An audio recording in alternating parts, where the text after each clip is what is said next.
नमस्कार मित्रों, एक बार फिर से आप सभी का स्वागत है हमारे इस चैनल में। आज के इस वीडियो में टीजीटी और पीजीटी चित्रकला की तैयारी के लिए प्रैक्टिस सेट हल करेंगे और आज के इस प्रैक्टिस सेट में 125 प्रश्न मिलेगा, एक मॉडल पेपर की तरह। और ये प्रश्न आपके एग्ज़ाम के लिए बहुत ही लाभदायक होंगे। तो चलिए आज के प्रैक्टिस सेट को हल करते हैं। उम्मीद है आज का वीडियो आपको अच्छा लगेगा। अगर आप इसे क्लास में सहयोग राशि भेजना चाहते हैं तो आप दिए गए क्यूआर कोड के माध्यम से सहयोग राशि से आप भेज सकते हैं। क्लास पूर्णतः निःशुल्क है, प्रैक्टिस सेट आपको कराया जा रहा है। लेकिन यदि आपको सहयोग राशि के रूप में कुछ भी भेजना हो तो आप क्यूआर कोड के माध्यम से भेज सकते हैं। आपके स्क्रीन पे दिया गया क्यूआर कोड, आप इसी क्यूआर कोड के माध्यम से क्लास में सहयोग राशि से आप भेज सकते हैं अपनी तरफ से। सहयोग राशि आपका कुछ भी हो सकता है, 20 रुपया, 10 रुपया, कुछ भी आपकी सहयोग राशि यहाँ पर हो सकती है। तो आप अगर चाहते हैं सहयोग राशि भेजना तो आप इस क्यूआर कोड के माध्यम से अपनी सहयोग राशि भेज सकते हैं। तो चलिए आज के इन प्रश्नों को हल करते हैं। उम्मीद है आज का वीडियो आपको अच्छा लगेगा। तो सबसे पहला प्रश्न आइए देखते हैं। तो चलिए सबसे पहला प्रश्न हल करते हैं। प्रागैतिहासिक चित्रों का क्षेत्र मिर्ज़ापुर किस प्रदेश में है? तो यहाँ पे सही जवाब होगा ऑप्शन ए, उत्तर प्रदेश। तो प्रागैतिहासिक चित्रों का क्षेत्र मिर्ज़ापुर जो है उत्तर प्रदेश में है। अगला प्रश्न देखते हैं। भारत में शैल कला का इतिहास शुरू होता है। तो भारत में शैल कला का इतिहास भीमबेटका से शुरू होता है। ऑप्शन सी यहाँ पे सही होगा। अगला प्रश्न है, सिंधु सभ्यता के दो प्रमुख नगर मोहनजोदड़ो तथा हड़प्पा किस देश में स्थित हैं? सही जवाब होगा यहाँ पे ऑप्शन ए, पाकिस्तान में है। अगला प्रश्न है, बृहद स्नानागार कहाँ से प्राप्त हुआ है? तो बृहद स्नानागार इंडस वैली भारत से प्राप्त हुआ है। ऑप्शन डी यहाँ पे सही होगा। अगला प्रश्न है प्रश्न नंबर 5, धातु निर्मित नर्तक की मूर्ति कहाँ से प्राप्त हुई है?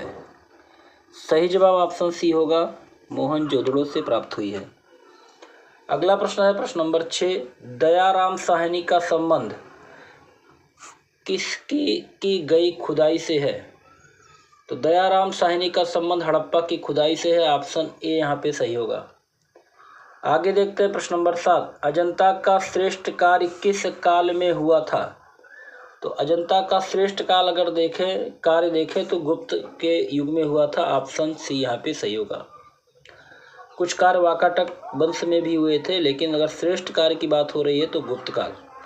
अगला देखते हैं प्रश्न नंबर 8, अजंता गुफाओं को यूनेस्को द्वारा विश्वदाय स्मारक सूची में कब शामिल किया गया है?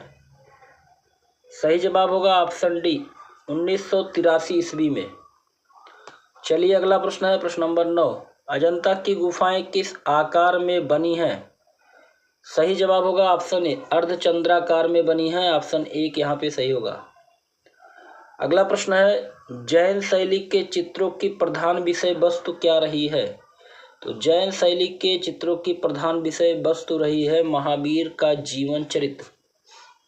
अगला प्रश्न है, पाल चित्रकला किस प्रदेश की है? तो पाल चित्रकला बंगाल की है। ऑप्शन डी यहाँ पे सही होगा। अगला प्रश्न देखते हैं प्रश्न नंबर 12, जयपुर फ्रेस्को चित्रण निम्न में से वर्तमान में किस केंद्र पर सिखाया जाता है? सही जवाब यहाँ पे होगा ऑप्शन ए, वनस्थली में। अगला प्रश्न है, महाराजा कला प्रेमी राजा उन्मेद सिंह के समय किस कला में कार्य हुआ था? सही जवाब होगा ऑप्शन बी, कोटा शैली।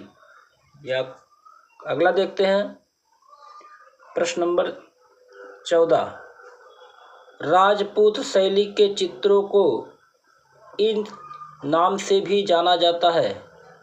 सही जवाब ऑप्शन डी होगा, राजस्थानी हिंदू शैली के नाम से भी जानते हैं।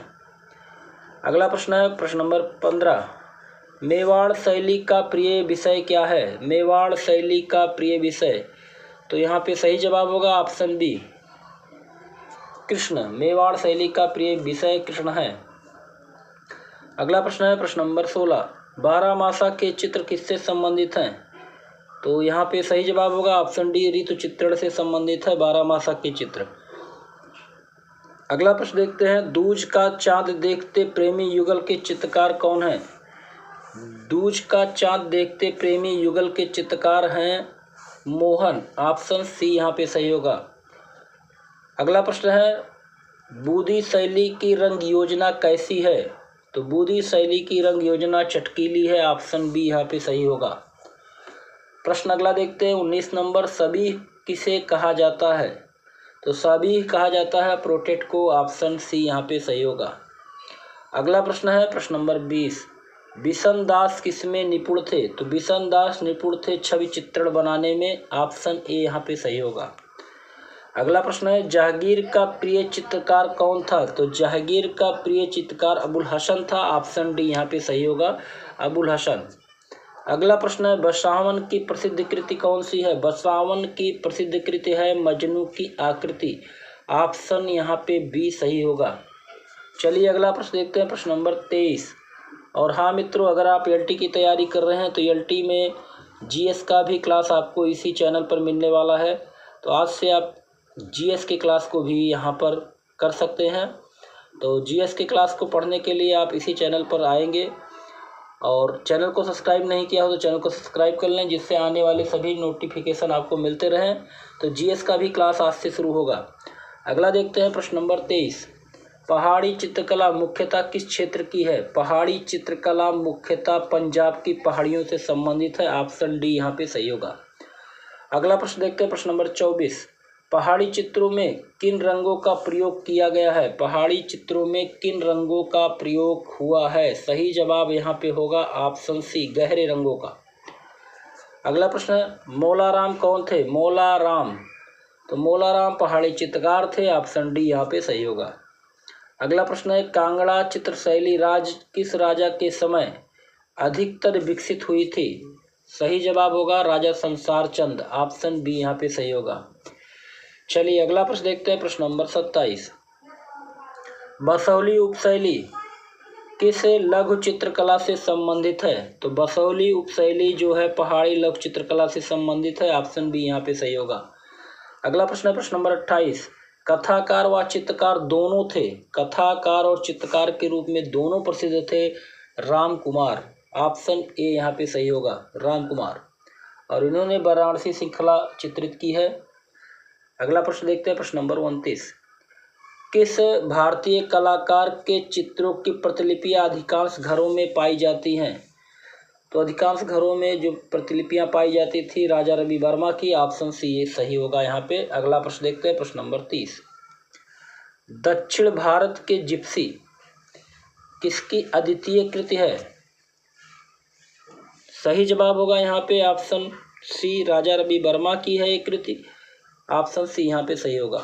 अगला प्रश्न है प्रश्न नंबर 31, कौन से प्रसिद्ध कलाकार थे जो अपने उपनाम मास्टर मोसाई के नाम से प्रसिद्ध थे? सही जवाब होगा ऑप्शन डी, नंदलाल बोस को मास्टर मोसाई के नाम से जाना जाता था। अगला प्रश्न है, जापानी वास पद्धति का ज्ञान प्राप्त किया था? तो जापानी वास पद्धति का ज्ञान प्राप्त किया था अवनींद्रनाथ टैगोर ने, ऑप्शन ए यहाँ पे सही होगा। चलिए अगला प्रश्न देखते हैं प्रश्न नंबर 33, संथाल स्त्रियों को किस कलाकार ने प्रमुख रूप से चित्रित किया था? तो संथाल स्त्रियों को चित्रित करने वाले थे नंदलाल बोस, ऑप्शन ए यहाँ पे सही होगा। आगे देखते हैं अगला प्रश्न है, शांति निकेतन में मध्ययुगीन हिंदू संत के भित्ति चित्रों का निर्माण किसने किया था? सही जवाब ऑप्शन ए होगा, विनोद बिहारी मुखर्जी ने किया था। आगे देखते हैं प्रश्न नंबर 35, नंदलाल बोस की पेंटिंग किस माध्यम में बनी? तो नंदलाल बोस की पेंटिंग जो बनी थी वो टेम्परा माध्यम में बनी थी, ऑप्शन डी यहाँ पे सही होगा। अगला प्रश्न है, निम्नलिखित में से किस चित्रकार की कृतियाँ इंडिया एट ए ग्लास में प्रकाशित है? सही जवाब होगा यहाँ पे ऑप्शन ए, आशित कुमार हलदार। अगला प्रश्न है प्रश्न नंबर 37, नंदलाल बोस द्वारा चित्रित पार्थ सारथी में कृष्ण के मुख को कितने चश्म में दिखाया गया है? सही जवाब होगा ऑप्शन बी, एक चश्म में दिखाया गया है। अगला प्रश्न है प्रश्न नंबर 38, कला विनोद पुस्तक के लेखक कौन है? कला विनोद पुस्तक के लेखक हैं अशोक वाजपेयी। ऑप्शन डी यहाँ पे सही होगा। अगला प्रश्न है प्रश्न नंबर 38 के बाद 39 प्रथम तिरनाले का स्वर्ण पदक किस कलाकार को मिला था? तो प्रथम तिरनाले का स्वर्ण पदक मिला था कृष्ण खन्ना को। ऑप्शन सी यहाँ पे सही होगा। चलिए अगला प्रश्न देखते हैं प्रश्न नंबर 40। यात्री मूर्त शिल्प के मूर्तिकार कौन है? यात्री मूर्त शिल्प के मूर्तिकार हैं अवतार सिंह पंवार। ऑप्शन बी यहाँ पे सही होगा। आगे देखते हैं प्रश्न नंबर 41। लक्ष्मी कापर सीट मूर्ति शिल्प किसके द्वारा निर्मित है? तो लक्ष्मी कापर सीट मूर्ति शिल्प निर्मित है पीबी जानकी राम के द्वारा। यहाँ पे ऑप्शन सी बिल्कुल सही होगा। अगला प्रश्न है किसके शिल्पों पर बस्तर की ढोकरा कला का प्रभाव दिखाई पड़ता है? सही जवाब यहाँ पे होगा ऑप्शन ए मीरा मुखर्जी। तो मीरा मुखर्जी के शिल्पों पर बस्तर की ढोकरा कला का प्रभाव दिखाई देता है। अगला प्रश्न देखते हैं प्रश्न नंबर 43। द लाइफ ऑफ मालावार पी जेंट जो कि 1958 ईस्वी में बनी थी शीर्षक पेंटिंग किसकी है? सही जवाब यहाँ पे होगा ऑप्शन बी KCS पन्नीकर। आगे देखते हैं प्रश्न नंबर 44।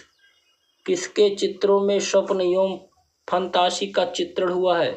बिल्कुल सही जवाब होगा ऑप्शन सी गणेश पाइन। अगला प्रश्न है प्रश्न नंबर 45। किसके नेतृत्व में ग्रुप 8 ग्राफिक कला संस्था स्थापित हुई थी? सही जवाब ऑप्शन बी होगा जगमोहन चोपड़ा।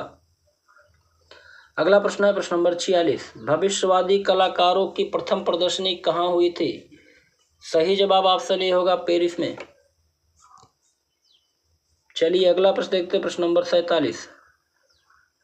फिलिप्पो तोमामासो मारिनेत्ती कौन था? सही जवाब होगा यहाँ पे ऑप्शन ए भविष्यवाद का घोषणा पत्र के निर्माता। तो भविष्यवाद के घोषणा पत्र के निर्माता कौन थे? फिलिप्पो तोमामासो मारिनेत्ती। आगे देखते हैं प्रश्न नंबर 48। 1909 ईस्वी में म्यूनिख में एक नव कलाकार मंडल की स्थापना किसने की थी? तो यहाँ पे सही जवाब होगा ऑप्शन ए कांडिस्की ने की थी, कांडिस्की। अगला प्रश्न देखते हैं प्रश्न नंबर 49। सर्वोच्चवाद के प्रणेता कौन थे? सर्वोच्चवाद के प्रणेता थे मालेविच। ऑप्शन बी यहाँ पे सही होगा। प्रश्न नंबर 50। एज ऑफ ब्रांज एक आदमकद पुरुष कांस्य प्रतिमा किसकी है? सही जवाब ऑप्शन सी होगा रोडिन की है, ऑगस्ट रोडिन की है। अगला प्रश्न देखते हैं प्रश्न नंबर 51। अमेरिकी मूर्तिकार अलेक्जेंडर कॉल्डर किस कला आंदोलन से जुड़े थे? तो उपरोक्त सभी कला आंदोलन से जुड़े थे अमेरिकी मूर्तिकार अलेक्जेंडर कॉल्डर। अगला प्रश्न देखते हैं प्रश्न नंबर 52। ट्यूटरिंग मशीन, जल रंग और स्याही 1922 ईस्वी में बना था शीर्षक चित्र किसका है? बिल्कुल सही जवाब होगा ऑप्शन ए पॉल कली का है। अगला प्रश्न देखते हैं प्रश्न नंबर 53। एडवर्ड मुंच के 4 संस्करणों में किस प्रसिद्ध चित्रकला को चित्रित किया गया है? सही जवाब ऑप्शन बी होगा द स्क्रीम। अगला प्रश्न देखते हैं प्रश्न नंबर 54।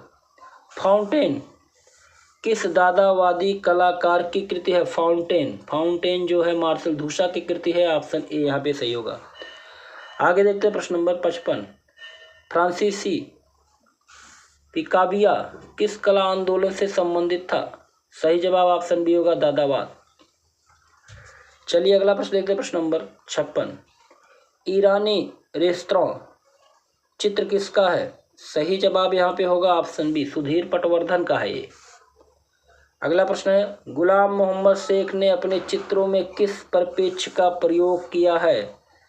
सही जवाब ऑप्शन बी होगा आकाशीय परिप्रेक्ष्य। आगे देखते हैं प्रश्न नंबर 57 के बाद 58। निम्नलिखित में एक प्रिंट मेकर है, प्रिंट मेकर कौन है आपको बताना है। प्रिंट मेकर है अनुपम सूद। ऑप्शन ए यहाँ पे सही होगा। अगला प्रश्न है प्रश्न नंबर 59। ग्रीन लोटस पांड चित्र के चित्रकार कौन है? ग्रीन लोटस पांड के चित्रकार ए रामचंद्रन।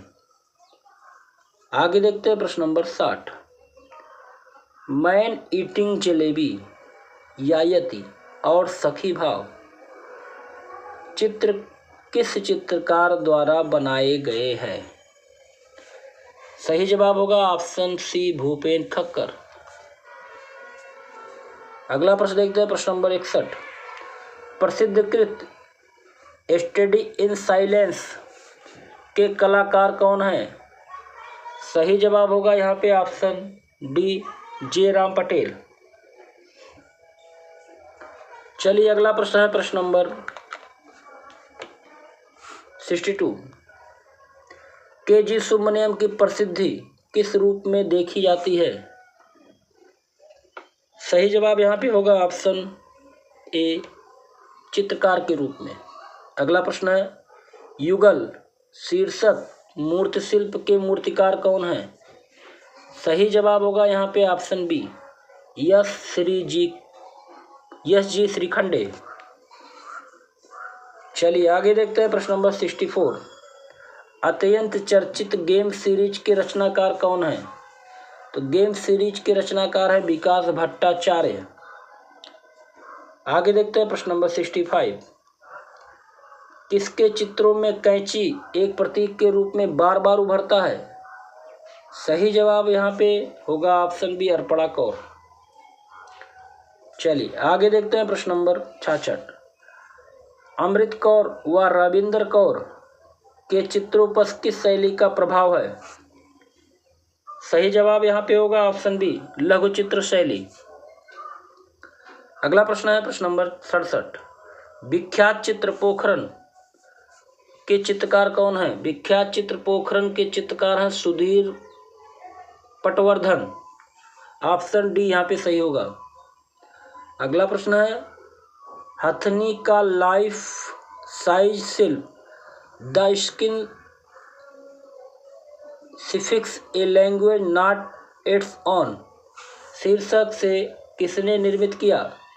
सही जवाब ऑप्शन सी होगा भारती खेर। अगला प्रश्न है प्रश्न नंबर 69। कलाकार भारती खेर किसकी पत्नी है? तो कलाकार भारती खेर जो है पत्नी है सुबोध गुप्ता की। ऑप्शन ए यहाँ पे सही होगा। अगला प्रश्न है प्रश्न नंबर 70। बिजुका रिटर्न्स व लय श्रृंखला के चित्रकार कौन है? बिल्कुल सही जवाब ऑप्शन डी होगा अवधेश मिश्रा है। आगे देखते हैं प्रश्न नंबर 71। बेरी हैंग्री गॉड इंस्टॉलेशन को किसने बनाया? 2006 में स्टेनलेस स्टील कंटेनर से बनाया गया था। सही जवाब यहाँ पे होगा ऑप्शन डी सुबोध गुप्ता। अगला प्रश्न देखते हैं प्रश्न नंबर 72। निम्नलिखित में से एक शांति निकेतन के कला भवन में कला आचार्य कौन रहे हैं? सही जवाब ऑप्शन डी होगा विनोद बिहारी मुखर्जी। आगे देखते हैं प्रश्न नंबर अगला। एक अचंभा देखा रे भाई 2003 में कागज पर वाश पेंटिंग किसकी है? सही जवाब ऑप्शन ए होगा गुलाम मोहम्मद शेख। अगला प्रश्न है प्रश्न number 74। A women sitting and man standing तैल किसकी पेंटिंग है? सही जवाब ऑप्शन बी होगा अर्पिता सिंह। अगला प्रश्न है प्रश्न नंबर 75। टेम्परा माध्यम में प्रवृत्त परिवार नामक चित्र को किसने चित्रित किया? ऑप्शन डी होगा नित्यानंद महापात्रा। आगे देखते हैं प्रश्न नंबर 76। पेंसिव मूड के मूर्तिकार कौन है? सही जवाब ऑप्शन सी होगा सरवरी राय चौधरी। आगे देखते हैं प्रश्न नंबर 77। उस्ताद बड़े गुलाम अली खां शीर्षक मूर्ति किसने बनाई?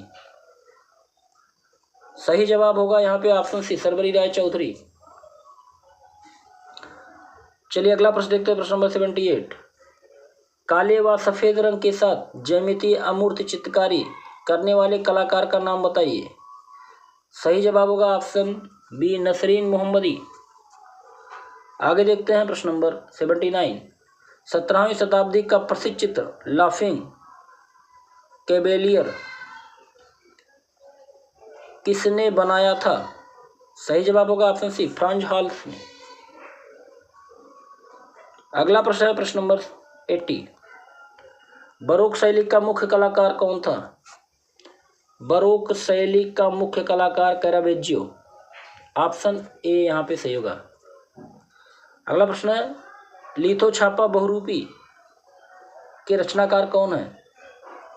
सही जवाब ऑप्शन सी होगा, सुशांत गुहा। अगला प्रश्न है निम्नलिखित में से कौन छापाकार है? तो छापाकार हैं उपरोक्त सभी, सोमनाथ और अमिताभ बनर्जी और सनतकर, ये छापाकार है। अगला प्रश्न है इम्पेस्टो क्या है? तो इम्पेस्टो मोटे रंग लगाने की एक पद्धति होती है। ऑप्शन ए यहाँ पे सही होगा। अगला प्रश्न है मधुबनी चित्रकला को किसने खोजा था? मधुबनी चित्रकला को किसने खोजा था? सही जवाब ऑप्शन सी होगा, भास्कर कुलकर्णी ने। अगला प्रश्न है एलिफेंटा की गुफाएं मुंबई हार्बर से कितनी दूरी पर स्थित है? सही जवाब यहाँ पे होगा ऑप्शन बी, 10 किलोमीटर। अगला प्रश्न है मंदिर निर्माण कला का जन्म हुआ? तो मंदिर निर्माण कला का जन्म गुप्त काल में माना जाता है। ऑप्शन ए यहाँ पे सही होगा। अगला प्रश्न है हड़प्पा से प्राप्त नटराज की मूर्ति की ऊंचाई क्या है? तो हड़प्पा से प्राप्त नटराज की जो मूर्ति की ऊंचाई है 9.2 सेंटीमीटर। ऑप्शन डी यहाँ पे सही होगा। अगला प्रश्न है प्रश्न नंबर 88। किस भारतीय चित्रकार के चित्रों में सर्वप्रथम यूरोपीय घनवाद का प्रभाव दिखाई देता है? सही जवाब होगा ऑप्शन ए, गंगेन्द्रनाथ टैगोर। अगला प्रश्न है मृत्युशैया पर शाहजहां चित्र का चित्रकार कौन है? ऑप्शन सी सही होगा, अवनींद्रनाथ टैगोर। चलिए अगला प्रश्न देखते हैं प्रश्न नंबर 90। राजा रवि वर्मा के छापा चित्र को क्या कहा जाता है? तो राजा रवि वर्मा के छापा चित्र को ओलियोग्राफ्स कहा जाता है। ऑप्शन सी यहाँ पे सही होगा। अगला प्रश्न है 9th सिम्फनी एचिंग में 1962 में बना था, किसकी कृति है? सही जवाब होगा यहाँ पे ऑप्शन डी, सोमनाथ होर की है। अगला प्रश्न है प्रश्न नंबर 92। मदन लाल नागर के चित्रों का विषय क्या था? तो मदन लाल नागर के चित्रों का विषय, सही जवाब ऑप्शन बी होगा, लखनऊ। आगे देखते हैं प्रश्न नंबर 93। किसने कहा कि कला एक सहज ज्ञान है? कला एक सहज ज्ञान है, कथन किसका है? ऑप्शन सी से होगा, बेनेटेटो क्रोचे। अगला प्रश्न है प्रश्न नंबर 94।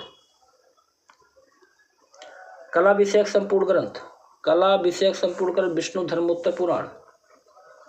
प्रश्न अगला देखते हैं 95। समकालीन भारतीय चित्रकला हुसैन के बहाने के लेखक कौन है? ऑप्शन बी से होगा, अशोक भौमिक। प्रश्न अगला देखते हैं प्रश्न नंबर 96। मुंबई में रेडियोलॉजिस्ट का काम करने वाले स्वशिक्षित कलाकार। ऑप्शन सी सही होगा, सुधीर पटवर्धन। अगला प्रश्न है संथाल फैमिली का मूर्तिकार कौन है? सही जवाब ऑप्शन सी होगा, रामकिंकर बैज।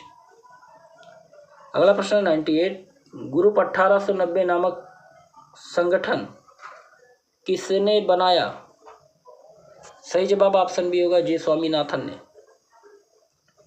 अगला प्रश्न है किस कला पत्रिका का संबंध उत्तर प्रदेश से है?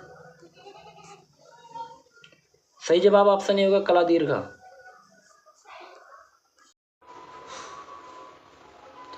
अगला प्रश्न है प्रोफेसर बी नागरदास हैं। सही जवाब होगा ऑप्शन ए, इन चारों में से अध्यक्ष ललित कला अकादमी के। अगला प्रश्न है एकेडमिक शैली का चित्रकार कौन था? एकेडमिक शैली का चित्रकार था सुधीर सिंह सिंघल। ऑप्शन बी यहाँ पे सही होगा। अगला प्रश्न है प्रश्न नंबर 102। किस कलाकार द्वारा टेम्पटेशन नामक चित्र बनाया गया? सही जवाब ऑप्शन सी होगा, रणवीर सिंह बिष्ट के द्वारा। अगला प्रश्न है प्रश्न नंबर 103। युति किस कलाकार ने बनाया था? कास्ट पे बना हुआ है। सही जवाब ऑप्शन बी होगा, ललित मोहन सेन ने। अगला प्रश्न है बांग्लादेश का जन्म शीर्षक चित्र किस चित्रकार की रचना है? सही जवाब ऑप्शन होगा के हैबर। अगला प्रश्न है, पक्षियों का चितैरा किसे कहा जाता है? सही जवाब ऑप्शन डी होगा देवकीनंदन शर्मा को। अगला प्रश्न है, नंदलाल बोस किस तकनीक में सिद्धहस्त थे? ऑप्शन डी सही होगा टेम्परा की तकनीक। अगला प्रश्न है, किसने हास्य व्यंग्य चित्रों का निर्माण किया? सही जवाब ऑप्शन सी होगा गंगेंद्र नाथ टैगोर ने। अगला प्रश्न है, वास्तु चित्रों से संबंधित कलाकार कौन है? तो वास्तु चित्रों से संबंधित कलाकार हैं बद्रीनाथ आर्य। अगला प्रश्न है प्रश्न नंबर 109, मेघदूत वास्तु चित्र श्रृंखला। तो मेघदूत वास्तु चित्र श्रृंखला हरियालाल मेढ़ का है। ऑप्शन डी यहाँ पे सही होगा। अगला प्रश्न है, ए ब्रश विद लाइफ किसकी आत्मकथा है? सतीश गुजराल की आत्मकथा है। इंद्र कुमार गुजराल के छोटे भाई थे। अगला प्रश्न देखते हैं प्रश्न नंबर 111, धान कूटते हुए प्रसिद्ध चित्र किस कलाकार का है? तो धान कूटते हुए जो चित्र है इसको बनाया था के हैबर ने। अगला प्रश्न है, देवी प्रसाद राय चौधरी एक भारतीय मूर्तिकार चित्रकार के साथ साथ किसके संस्थापक अध्यक्ष भी रहे हैं? सही जवाब होगा ऑप्शन बी ललित कला अकादमी। अगला प्रश्न है प्रश्न नंबर 113, किस कलाकार ने लंबी अनुपस्थिति के बाद घर वापसी नामक चित्र श्रृंखला बनाया? ऑप्शन बी सही होगा गुलाम मोहम्मद शेख। प्रश्न अगला देखते हैं प्रश्न नंबर 114, एस.एच. रजा को लीजन ऑफ ऑनर कब दिया गया? सही जवाब ऑप्शन बी होगा 2015 में। प्रश्न अगला देखते हैं प्रश्न नंबर 115, बनारस शीर्षक श्रृंखला के रचनाकार कौन है? तो बनारस शीर्षक श्रृंखला के रचनाकार हैं दिलीप दास गुप्ता। वाराणसी श्रृंखला रामकुमार के द्वारा बनाया गया है। अगला प्रश्न देखते हैं प्रश्न नंबर 116, उस कलाकार का नाम बताइए जो रूढ़ मुक्त चीजें जैसे इंजन ऑयल के धब्बों वाला हैंडमेड कागज का उपयोग करता है। सही जवाब होगा ऑप्शन सी विवान सुंदरम। अगला प्रश्न है, भारतीय विषयों को पाश्चात्य शैली में किसने चित्रित किया? सही जवाब ऑप्शन सी होगा अमृता शेरगिल। अगला प्रश्न है प्रश्न नंबर 118, अजंता गुफाओं की अनुकृति किसने तैयार की? सही जवाब होगा यहाँ पे ऑप्शन बी अशित कुमार हलदार। अगला प्रश्न है, उस कलाकार का नाम बताइए जिसे कैलेंडर आर्ट, फर्नांड लेजेर और हेनरी रूसो की कृतियों से प्रेरणा मिली। सही जवाब यहाँ पे होगा ऑप्शन डी भूपेन खक्कर को। अगला प्रश्न है, प्रसिद्ध चित्र ब्रिटिश राज किसने चित्रित किया? सही जवाब ऑप्शन डी होगा M.F. हुसैन ने। अगला प्रश्न है, निम्नलिखित में से त्रिवेणी कला संगम की स्थापना किसने की? त्रिवेणी कला संगम की स्थापना किसने की थी? सही जवाब यहाँ पे होगा इन चारों में से ऑप्शन सी के.एस. कुलकर्णी। देखिए, त्रिवेणी कला संगम की स्थापना 1950 में हुई थी सुंदरी के श्री धरानी के योगदान से। तो सुंदरी के श्री धरानी के योगदान से त्रिवेणी कला संगम की स्थापना की नींव रखी गई थी। लेकिन यहाँ पर के.एस. कुलकर्णी इसलिए है क्योंकि के.एस. कुलकर्णी ने अपने 2 शिष्यों के साथ यहाँ पर योगदान दिया था शुरुआत में। चलिए अगला प्रश्न देखते हैं प्रश्न नंबर 122, बादामी गुफा के चित्रों की प्रतियां ललित कला अकादमी के निमंत्रण पर किस चित्रकार ने बनाए? सही जवाब यहाँ पे होगा ऑप्शन डी J.M. अहिवासी। अगला प्रश्न देखते हैं प्रश्न नंबर 123, के.एस. कुलकर्णी का जन्म बेलगाम कर्नाटक में हुआ जो निम्न में से किससे संबद्ध रहे? सही जवाब यहाँ पे होगा ऑप्शन बी काशी हिंदू विश्वविद्यालय वाराणसी। अगला प्रश्न है, निम्नलिखित में से कौन सा चित्र M.F. हुसैन का है? तो मदर टेरेसा, ऑप्शन बी यहाँ पे सही होगा, मदर टेरेसा M.F. हुसैन का है।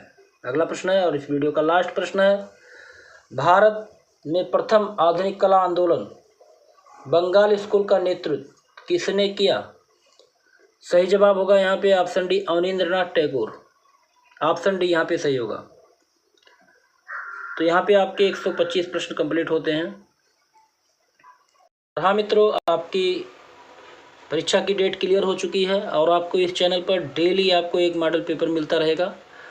और यदि आप इस चैनल के माध्यम से कुछ सहयोग राशि करना चाहते हैं तो दिए गए QR कोड पर जाकर आप सहयोग राशि कुछ भी कर सकते हैं।